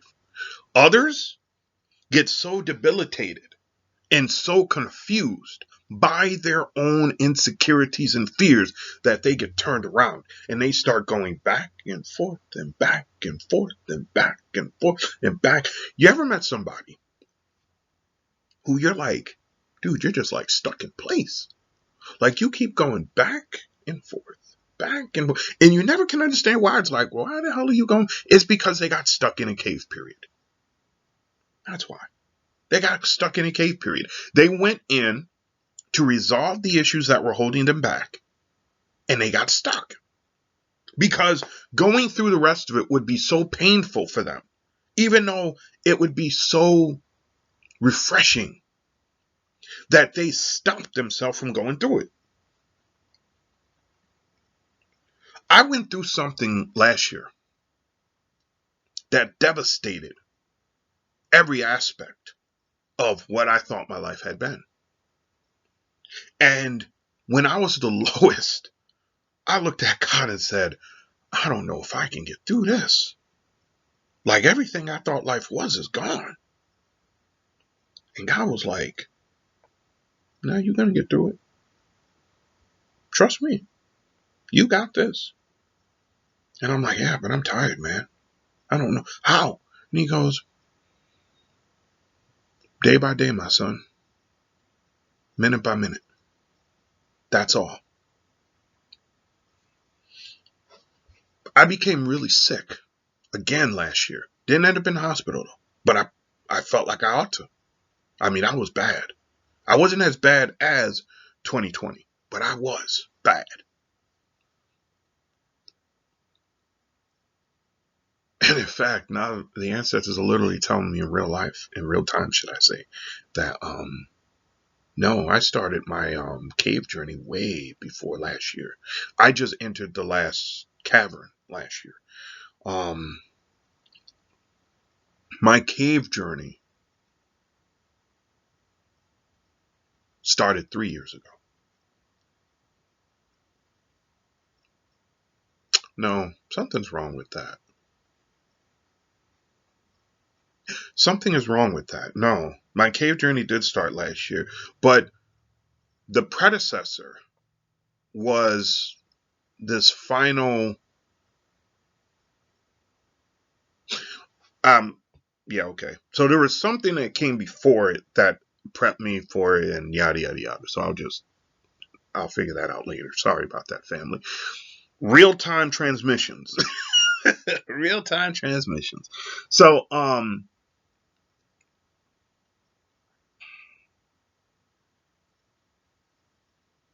when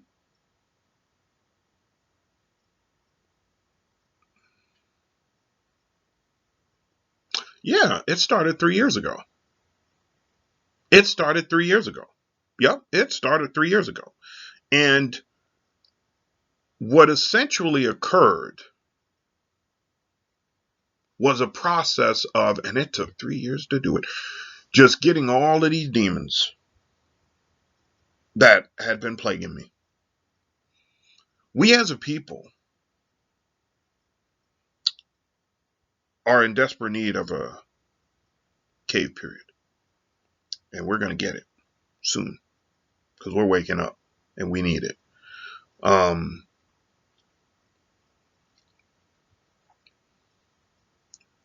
Understand, family. Oh, so let me talk quickly about man, okay, so I'm like jumping all around here. Sorry about that. So understand, family. When you enter a cave period, you don't always know that you're in the cave period until you're in the cave period. When I got sick in 2020, that was actually right before I was going to go into my cave period. And having been in the desert for so long, I started, like, spiritually, I started breaking down. And I got sick because of that journey in through the desert. They allowed me this very short period of recovery before pushing me into the cave. And that was actually in 2021. That was in February of 2021 when I started into the cave. So nearly 3 years ago, I started my cave journey. What I've been experiencing since I started my cave journey is the dissension into areas of the cave. The funny part about it is the last cavern that I encountered, which was over the past year, literally was the cavern that existed before the opening to exit the other side. Some of our cavern incurrences are like, you know, what I would think of as multiple days journeys, meaning you have like 10 caverns that you have to go through. Some of them only 3 caverns. Some of them are 1. Some of them are 2. Some of them are 15. But the progression that you make in them is up to you.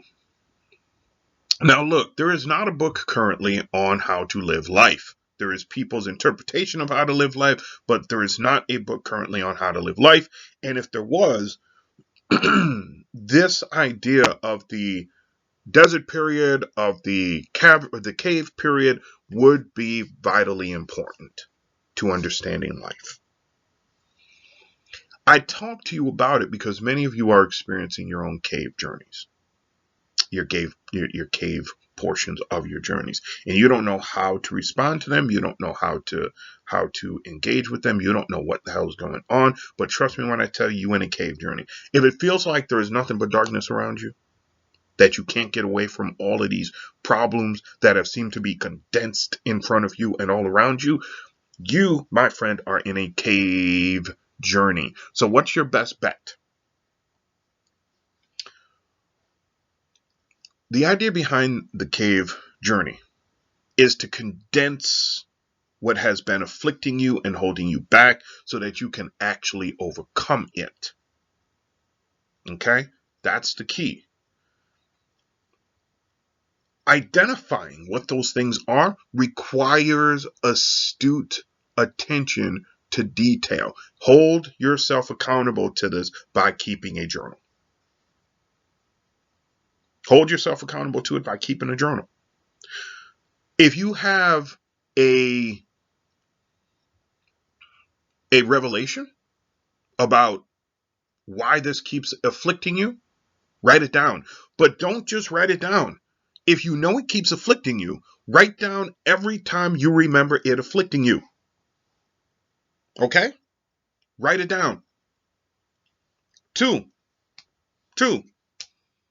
after you write it down, after you've wrote down what it is that is afflicting you, don't believe that you have the 100% answer, because trust me when I tell you, when you think you have 100%, you usually only have 1%.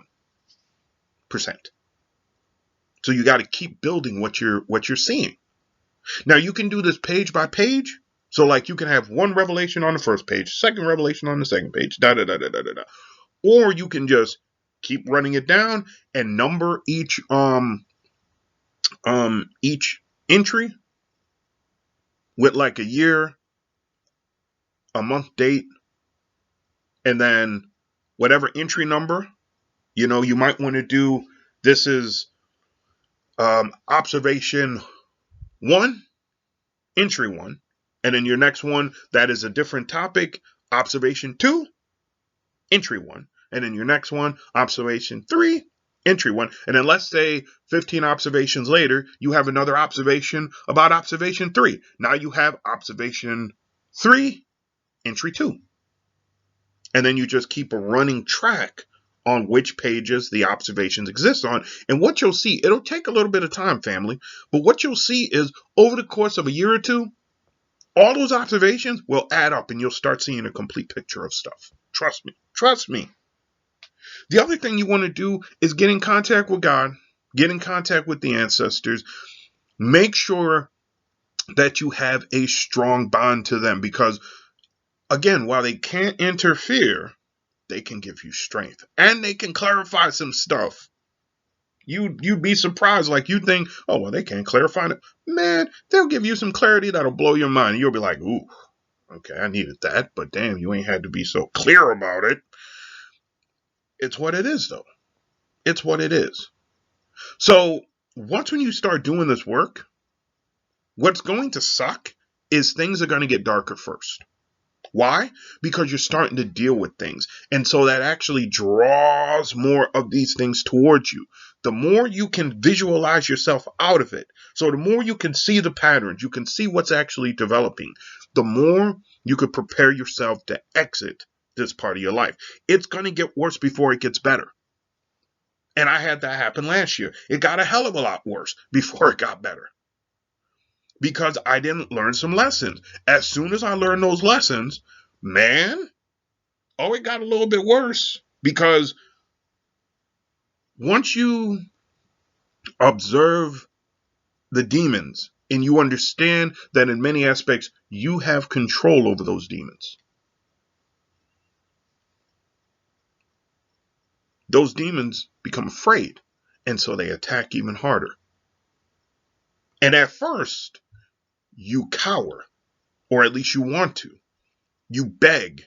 You place them above you, because you still have that little notion in the back of your head that these things are more powerful than you.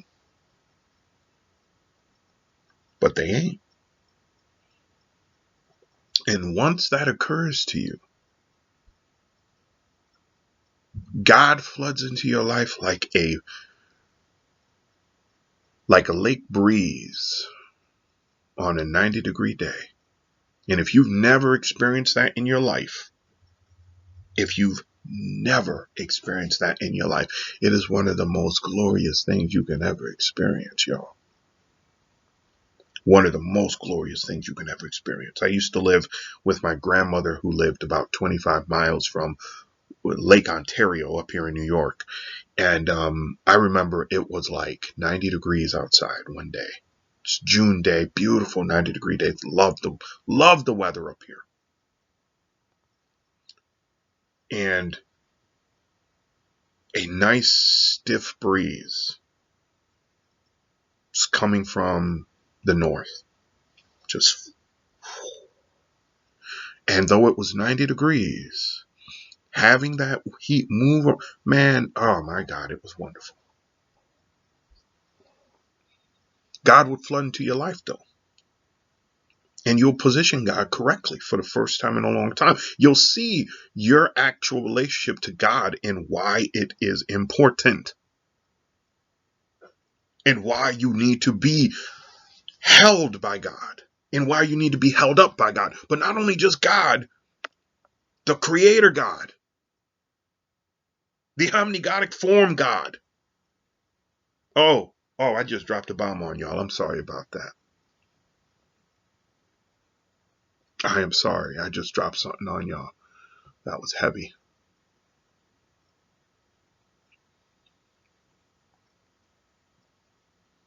The ancestors know what they're doing today, boy. This isn't about me today. This is about them. Look at the counter, y'all. This is my longest video yet.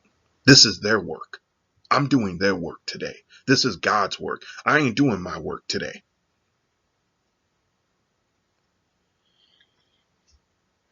They spilling it all. They want y'all to have so much more, y'all. See, this is the type of work I've been doing. This is the type of work. When I'm talking about making metaphysics practical, this is what I've been doing. I ain't been just sitting down talking about HARP and flat earth. These people making money off of y'all ain't giving y'all nothing practical.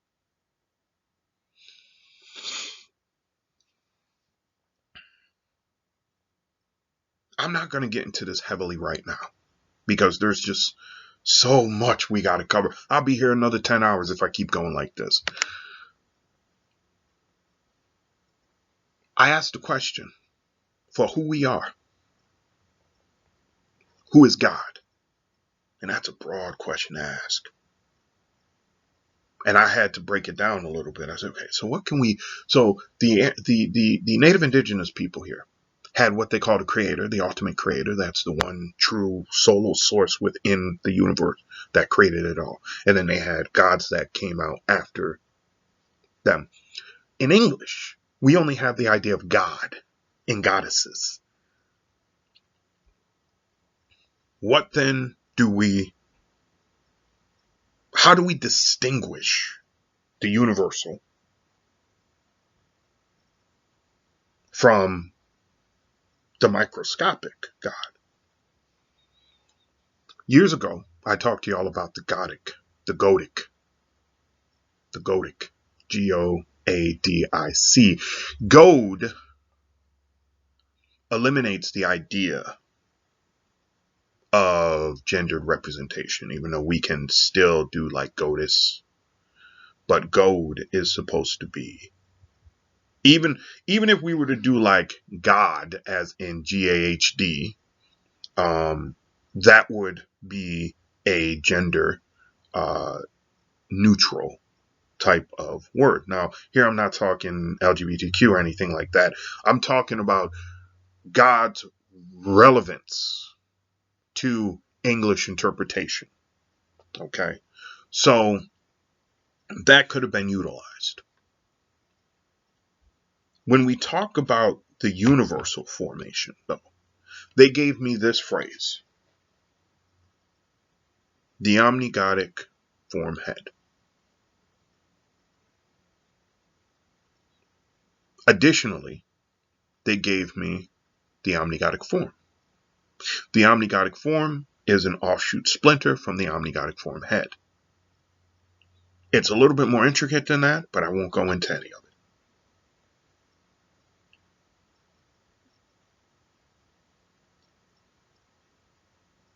We use God in various ways that we are supposed to be using Godic in those ways. Goddess,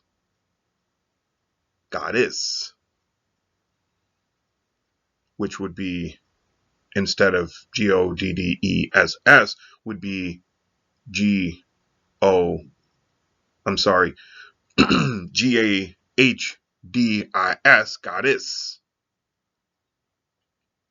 has a different connotation than God, which is Gahd. When we start talking about the omnigodic or omnigoddess form, we are talking about intonations that speak across time and space. Like I said, I'm not going to get into all that now because, my God, I'd be here for another 10 hours. And frankly, I have over exceeded what I thought I'd be doing today. So that's it. I'm not even sure if this is going to make it past 2 hours. Let's see. It's going to make it past 2 hours. Look, family, I could keep going, but like I said, I'm going to break here. If you have any questions, comments, concerns, leave them below. For those of you who said I'm back, yes, I feel a lot better, and I definitely feel like I'm back. The ancestors are speaking, God is speaking, and as long as they're speaking, I'm here working. All right? There are so many threads in this thing. So I hope you find it beneficial. I hope you find it useful. I hope you find it practical. Man, 1 second, fam.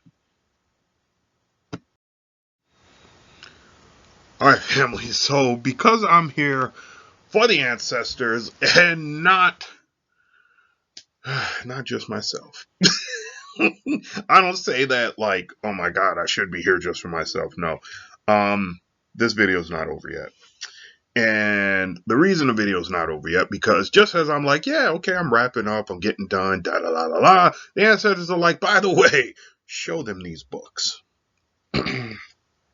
This ain't gonna be long, but here you go. Understand, one of the things about making metaphysics practical is the idea that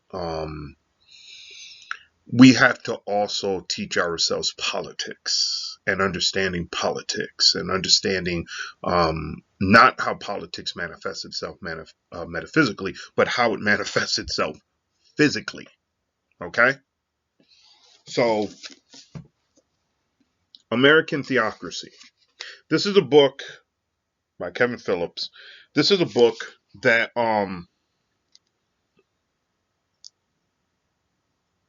I first became familiar with and read some parts of it back during the Bush administration. You want to understand where we are, read this book. This is a prominent conservative who laid out some hardcore facts about this country and where it was going at the time that he wrote the book. Read it. This is a book that I spent 2 years looking for, and it is a book that underscores the psyche of Europeans in America, and it is a book that is it's interesting. The Wish for Kings by Lewis Lapham. It's not a long book, but take it seriously. I have watched many interviews from Lewis Lapham, and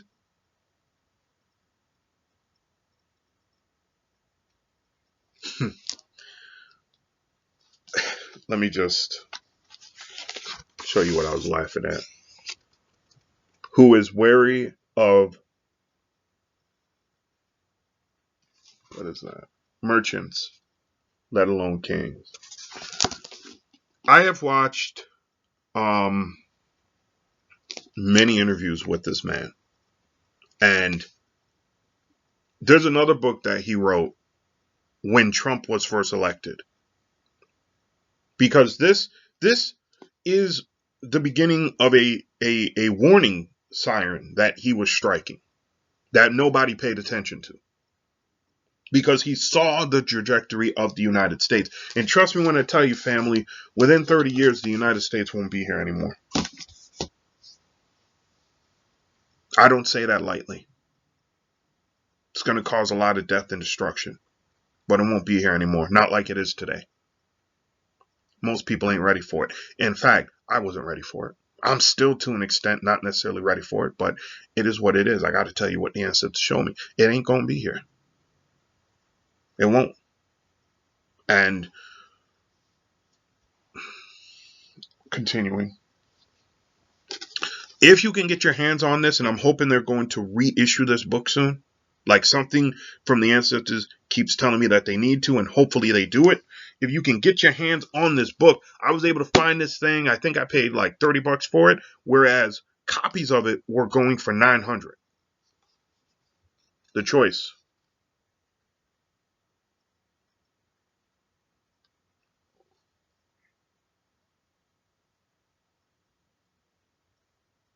By Samuel Yet. If you can find it. and it's reasonable. Get it. Because like I told you, the United States ain't going to be here, at least not how it's composed of right now. And there is going to be a choice for us. The question is whether or not we are going to make it. Are we going to be led to slaughter? Because the rhetoric that is being used by GOPs right now, by Republicans and many conservative Republican Democrats, is the language of genocide, of we are going to kill all of them. And if you think for a minute they're going to stop with brown people, you do not understand. The majority of the population of Black America is hidden because we don't fill out census. And we don't respond to census answers. Even when other Black people are asking the questions, we typically don't talk about the number of people we have in our vicinity. There is I'm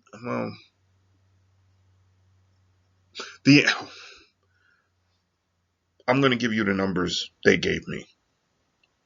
There's about 30 to 34% of the Black population in the United States hidden. That's the numbers they gave me. I thought they were saying 13 at first. But then they showed me 30 to 34% of the United States Black population hidden. Part of that's due to some people not wanting to identify as Black. They're going to be in the next 10 years, though. Watch and see. I don't like the intonations and the notions that I'm getting from the cosmos. They're going to be identifying as Black because what these people got planned, what they're trying to put into place, is going to be devastating to them. Even if it doesn't come to fruition, just the transformation that we're going to see some white people make is going to be devastating. It's going to be devastating because people are going to run into the truth of who their friends really are and who their friends really ain't. 30 to 34% of the Black population is hidden. Part of that is because many of these folks want to be called Latinos and they ain't. And then part of it is also because we just haven't been allowing ourselves to be counted that well. We're smarter than you think. Remember the story of Moses, y'all. The story of Moses is called into existence because of a census. They knew how many Israelites were in, quote, Egypt because of the census. I'm not saying don't participate in the census. I'm just telling you, Black people ain't as stupid as other people think. Couple more, y'all. I'll do the music stuff last. I'll do the music stuff last. Interesting book, older book if you can find it. Game Theory in the Behavioral Sciences. Where's the there it goes. Okay. There's your authors, technically your editors. And then this is one of the most underrated books I have ever come across. It should have been a lot shorter than it was, though. I don't know why they stretch out books like this. It's like 500 pages, but it could have been captured on like 250. From Higher Aims to Hired Hands.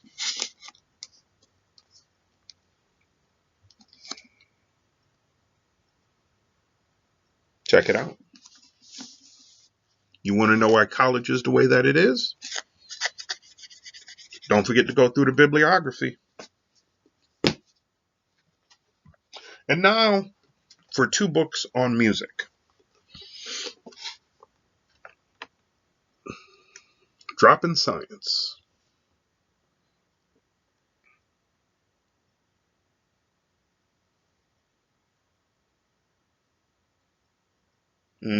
William Eric Perkins.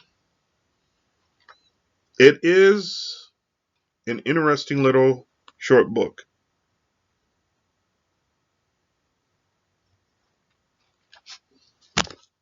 And then the last one,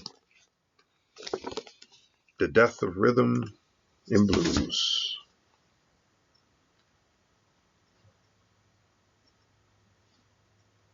The death of rhythm and blues.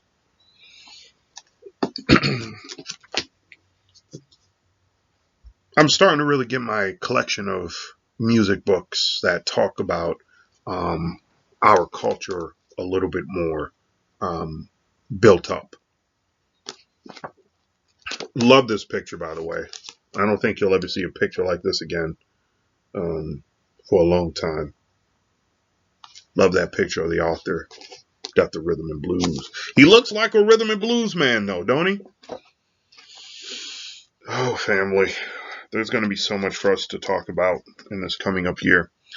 Understand this. I will definitely be publishing more than 4 videos this year. And I don't mean 5 or 6 either. This is going to be a good metaphysical year. We're going to be doing a lot of discussions this year. If you have any questions, comments, concerns, be sure to leave them below. This is a huge video. The longest I've ever done in one sitting. I want to hear from you. Okay? So if you make it this far, do me a favor and let me know that you made it this far by answering this one question. What video of mine has been your favorite? Which one, not only what video of mine has been your favorite, but if you recommend one of my videos, which one would it be? Or which one have you recommended to other people? Leave it in the comments below, y'all. I'm back. Thank you to the ancestors, to God.